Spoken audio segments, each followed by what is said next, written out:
Welcome back to a new class of AI, data science, machine learning, and big data analytics.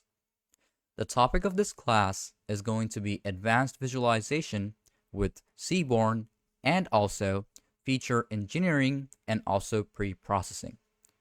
I have separated and divided this class into a couple of sections, so it is going to be easier for you to understand about the topic. Well, in my previous class, I've also shown you how you can work with datasets and data frame and how you can visualize them using Matplotlib.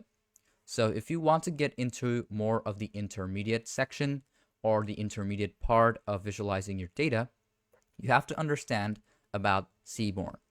So make sure not to skip any part as it is going to be very important for you. And also the most important thing is that if you didn't understand my previous classes, including EDA and also Matplotlib, then it will be a bit hard for you to understand this class. So I would suggest you, if you still don't have any idea about it, go check out my previous classes and then come back to this class and follow through. So let's open up IDE, or which is PyCharm, which I prefer using, but if you prefer using any other IDE, then you can open them up. Just as you can see, I have opened up PyCharm.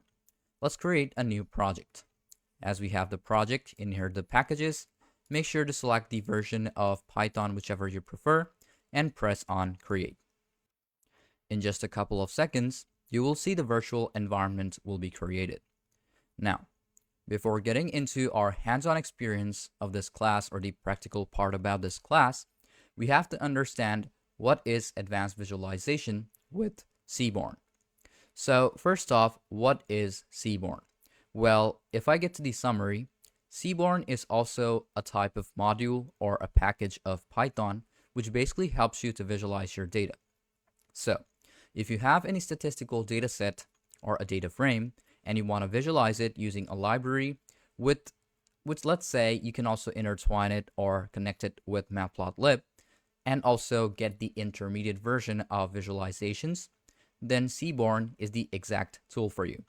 It offers you beautiful, easy, information-rich charts and also different methods, also different types of charts, just like you can see or just like you have seen in Matplotlib. We've shown you 4 types of charts in Matplotlib. But when you're using Seaborn, also on the side by Matplotlib, it makes your, let's say, chart a bit more understandable, and also it includes a lot of information. Now, it is basically very useful and serves the purpose of using EDA, such as exploratory data analysis. So the more data and the more information your chart holds, the visualization is a lot better. First things first that we need to do is we want to install the necessary modules. So open up your terminal, and here I'm going to type in pip install pandas for validating our dataset. Let's wait for a bit until everything has been installed properly. After that, we also want to install Matplotlib so that we can visualize our data, but on the basic side. You can see this is done. So I'm going to install Matplotlib. Hit on enter and also wait for a couple of seconds and you will see the necessary modules will be installed and downloaded on your device. Now, one thing is you can see, or you have seen in my previous class, I also installed Matplotlib, but why is it not working? It is not working because every time you open up your virtual environment, everything resets. So you have a clean slate, and also you can start up exactly wherever you want to start up from. And also, to be most clear, you can start off from ground zero every time you open up a new environment, or let's say a new project. So whenever you create a new project, just make sure to install the necessary modules that you require for each and every class. Now, why is this done in all of the projects? It is because sometimes there are a lot of modules that you are not going to need in all classes. So that is why it is the best if you are starting from the start, or let's say from ground zero. So let's wait for a bit until this one is also installed and successfully downloaded, and then we're going to install the last module, which is Seaborn. Now, After this is done, let's also put the same thing, pip install Seaborn, okay? And it will also install and update your module. So I'm going to type in pip install Seaborn, hit on enter, and wait for a bit until this one is also downloaded and also installed successfully on your device. You will see in just a couple of seconds it will be installed. Now, another thing is that with couple of modules or packages or libraries, there are also a lot of, let's say, default files, okay? A couple of data sets which you can use anytime you want. So first things first, we want to create a Python file. Let's say I'm going to put in test, okay? Here, I'm going to type in import Seaborn as SNS, import matplotlib dot pyplot as PLT. Now we're going to load up the dataset. Now there is a built-in dataset which we are going to use. So data frame equal SNS dot load dataset. Here I'm going to put in tips, which is a built-in dataset. So here I'm going to print that out, df dot head. Now if you want to run the program, you will see that a couple of data might be appearing up because we are using the default or built-in dataset, which is basically given with Seaborn. So it is also downloaded and you can work along with it. So the first things first, we have to get into the explanation, which is SNS load dataset, which basically loads in a ready-made dataset, which is given default by Seaborn or whenever you install it on your device. And then we have this tips over here, which contains a lot of bill information inside of that built-in dataset, such as it contains total bills, there's tips, there's gender, there's, let's say, smoker, we have day, time, size, and everything. So you can basically get out or give whatever you exactly want, okay? Now, let's get into the secondary part of this class, which is the advanced plots. Now, what is the advanced plots? Whenever you are combining histogram plus the KDE, which is also known as the distribution plot of any data set, we turn that or we put it to the term of advanced plots. You can also apply in box plots if you prefer, and you can also use like violin plots, you can use in scatter plots, regression line, you can use pair plots, you can even use heat maps. So I'm going to be showing you everything that you basically need, okay? So starting off, I want to show you the histogram, including the distribution plot. So I'm going to create a couple of sections over here. I'm going to type in sns.histplot, okay? Histplot. I'm going to put in data equal data frame, comma. Now, just like I have shown you in my previous classes, in a couple of these charts, there are x-axis and y-axis. So x is going to be equal to, let's say, total bill that we want to find out. After the total bill, put in a comma, and here, this is where you put in your distribution plot. So type in KDE equal true, okay? Now for the next one, I'm going to put in PLT dot title, open up the parentheses, and here I'm going to put in distribution of the total bills in the dataset. Okay, now here I'm going to put in PLT dot show. Now run the program and you will see that it is going to basically give you out a chart like this. Now one thing you can see over here is that it includes, bar and also, the histogram at the same time. But in Matplotlib, only one can be shown. So you can see why the Seaborn is known as an advanced plot, or it is basically known as advancedly showing up or visualizing your data, because it contains a lot of data. Even though we did not put on the X label or Y label, we didn't even put in X, we put in the title, but we did not put in where we want it to be. So it basically, let's say there are a couple of things when you are visualizing data using Seaborn, such as we are using histogram. So in histogram, what happens is that it counts up the specific values of your data set or your data frame, whichever one you are working with. Then we have the KDE, which basically gives you out a smooth curve showing probability and the distribution of your data. So basically, whenever you are showing the smooth curve, showing the probability of data and also the distribution, what it does is that gives you out in charts and also in regression lines, which makes it easier for whoever it is, or let's say the audience, to understand it better, which is basically like a lot richer than matplotlib. And basically, this is used for understanding the data shape. You can see this is how it goes up and then comes down again. But even though you can see, the bar chart basically gives you out more information. Okay, so this is basically how you use histogram and also KDE at the same time. I'm going to put in 3 dots so I can show you the rest of the things. Okay, now on the next one, what I want to show you is going to be the outlier detection. Now the outlier detection basically shows you the median, the highlights, and also it detects up the unusual data points. So this is also known as, let's say, the box plot. So first things first, we want to put in SNS, type in box plot, just like this. But I'm going to put in a dot, which makes it a lot more easier for Python to understand. And here the same thing, data frame, comma, x equal, single quotation. Let's say I'm going to find in the day.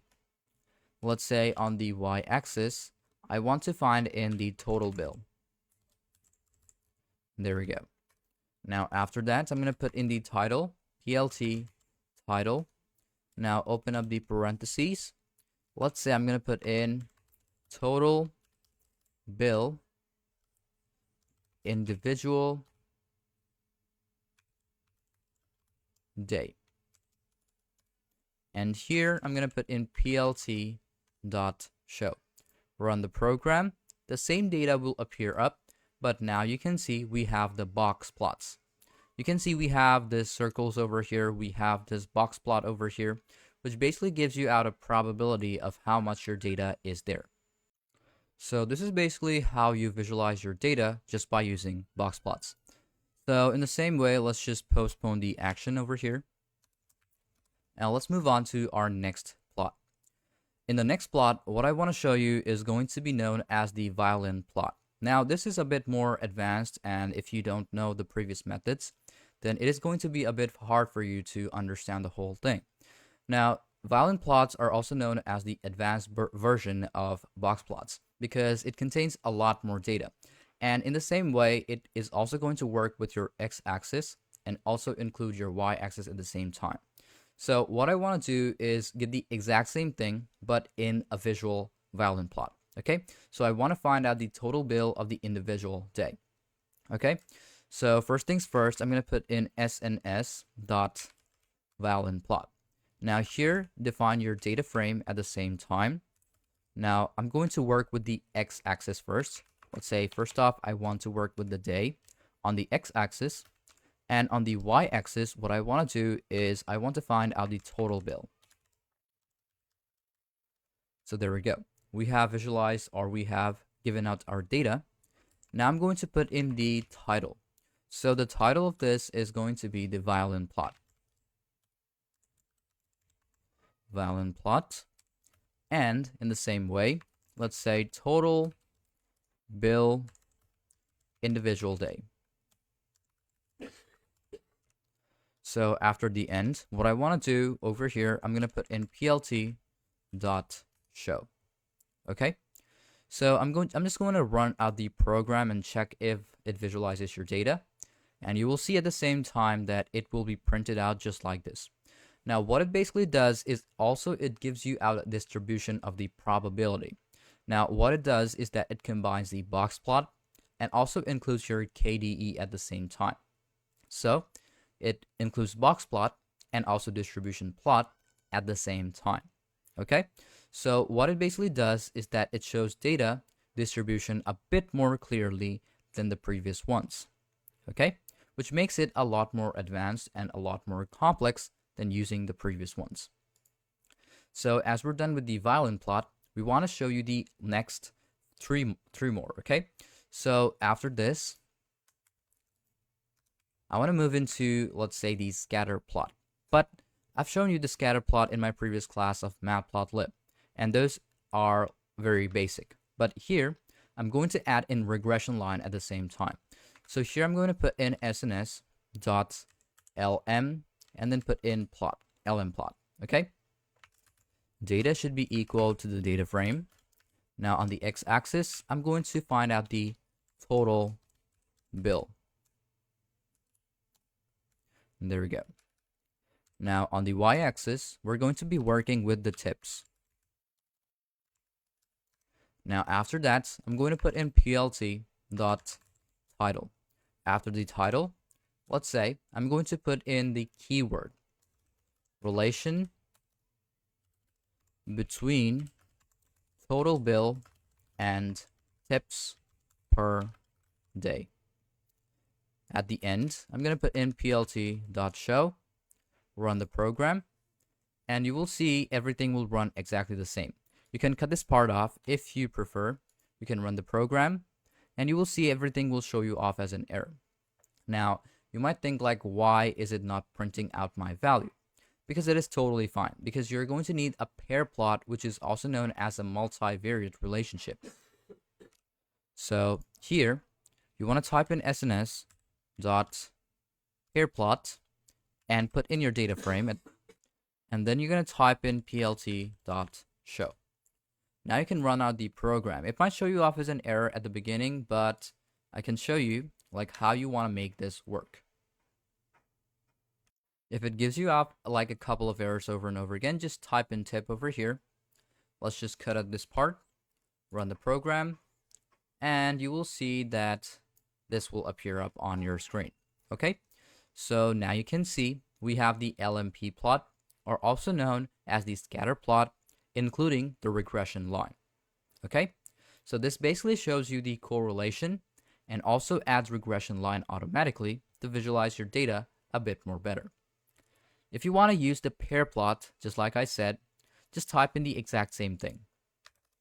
Here, type in SNS dot pair plot. There we go, and define in your data frame. Run the program, and you will see basically the first thing will appear up on your screen is this one. And this is also on the side. I can just remove it, but you can see we have every type of data and every type of method of visualizing our own data. Okay, so this is basically how simple it is. So this visualizes the relationship between all the numeric values, and also this is known as the fast EDA tool. Okay, so let's also put this on a pause. Now the last thing that I want to do is show you the heat map, or also known as the correlation matrix. So first off, I'm going to import up pandas. And here I'm going to put in correlation.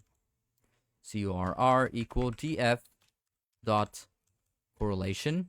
Here I'm going to put in numeric only, so I only work with the numeric values. I'm going to put in SNS dot heat map. After the heat map, I'm going to put in correlation. Here I'm also going to put in an anot. So the anot is going to be equal to the value of true.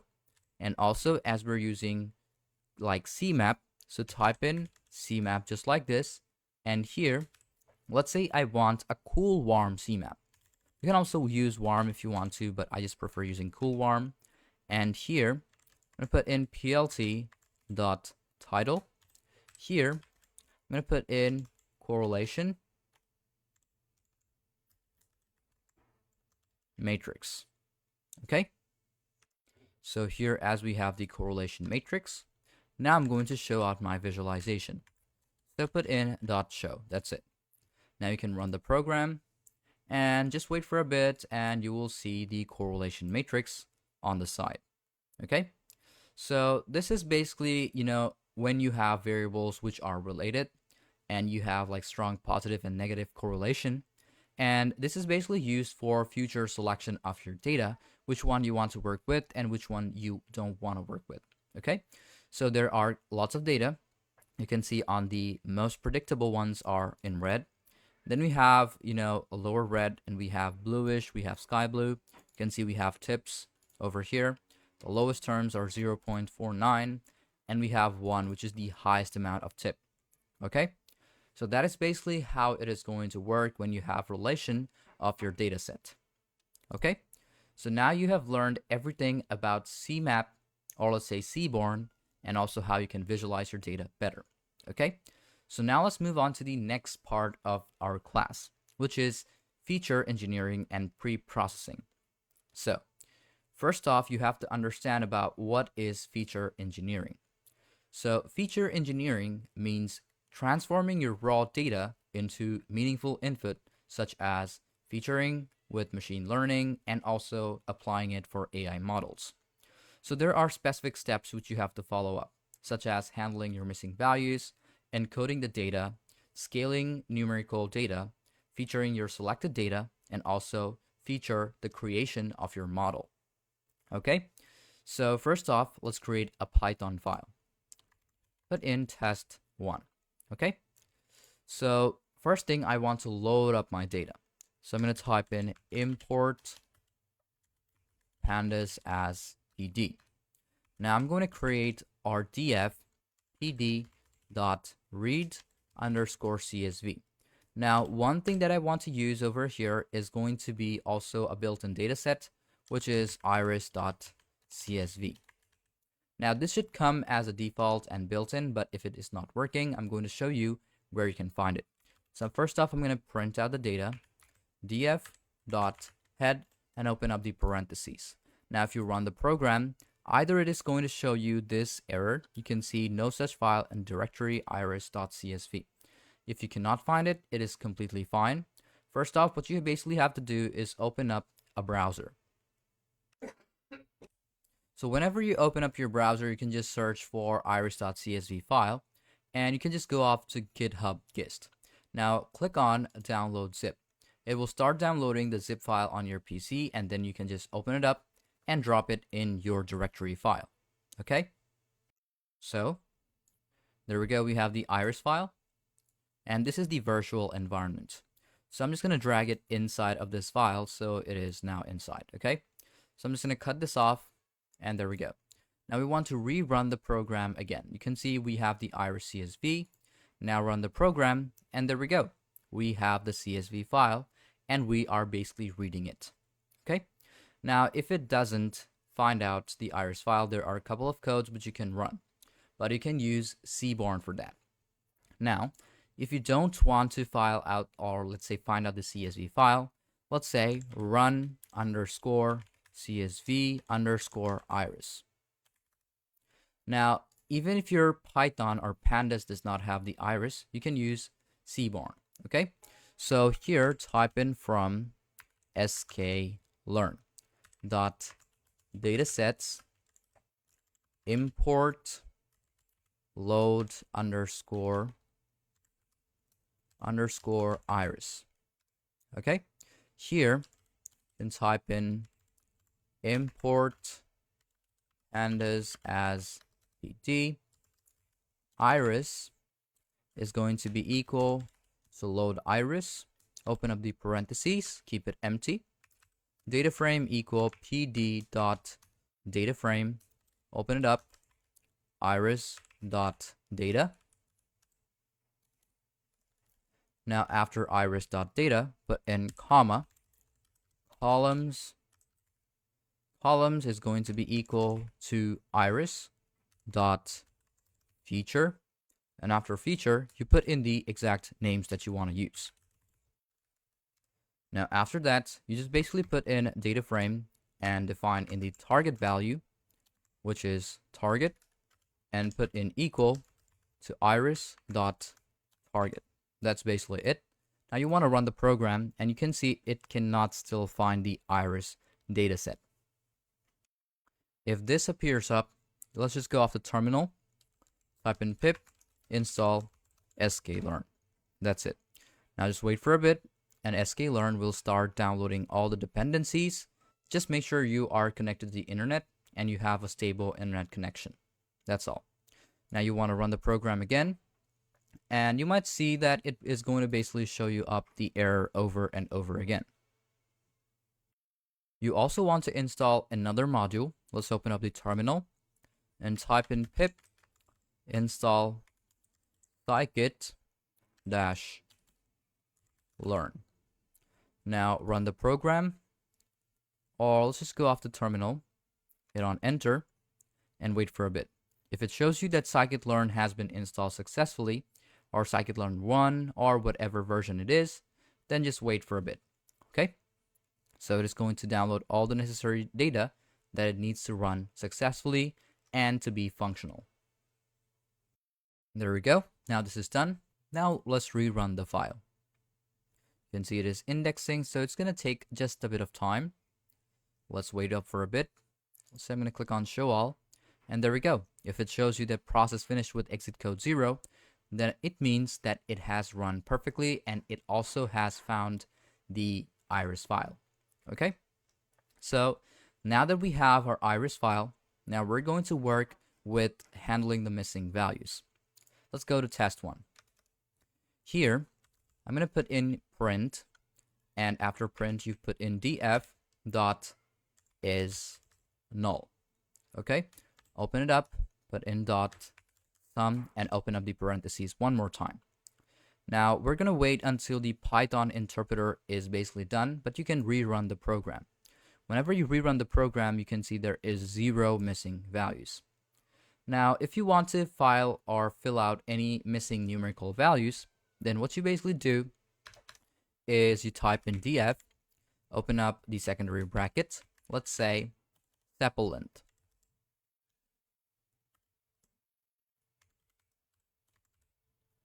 Here,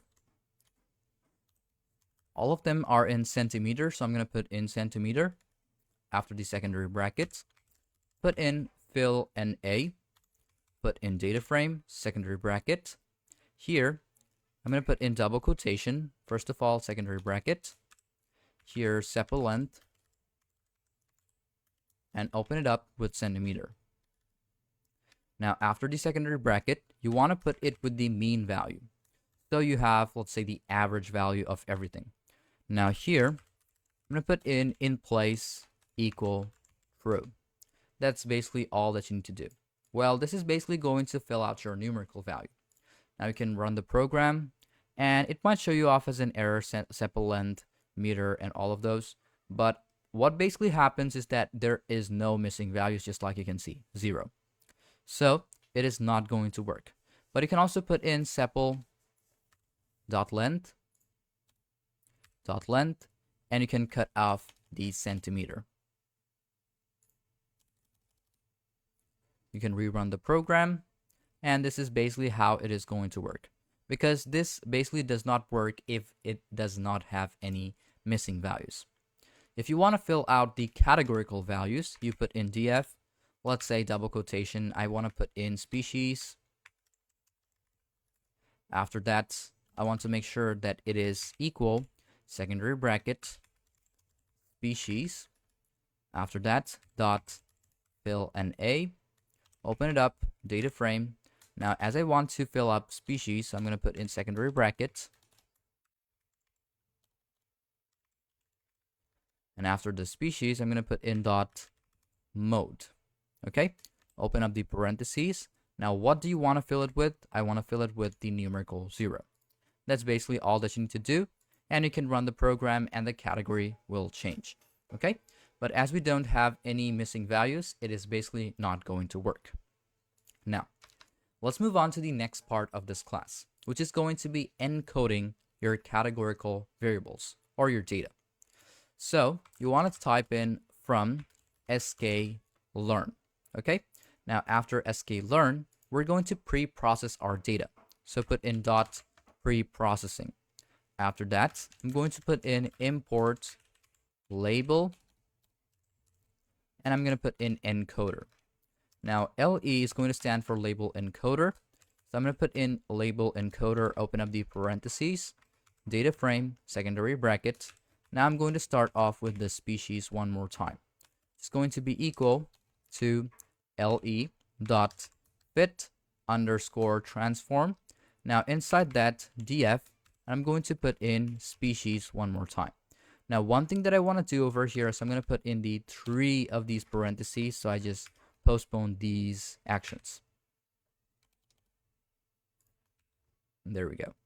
Now you want to run the program one more time, and there we go. It might show you off as an error again because there is nothing as species. Okay, we have variety, which you can work with. You can see over here as we have variety, so I can put in variety.